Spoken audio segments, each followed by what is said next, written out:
How to use Llama 4 online for free. So hey everyone, welcome back to the channel. So in this video I'm going to show you how you can use Llama 4 online for free. So first of all, you need to open your browser and search for Llama 4 on your browser, and then you can see there are multiple web links, and you just have to click on the Llama 4 herd this link, and you can click on here, and it will redirect you to the Meta website, official AI Meta website.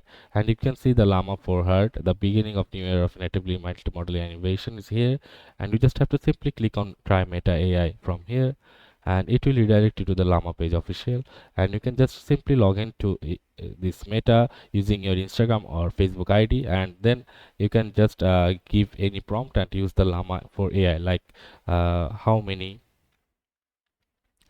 countries in America.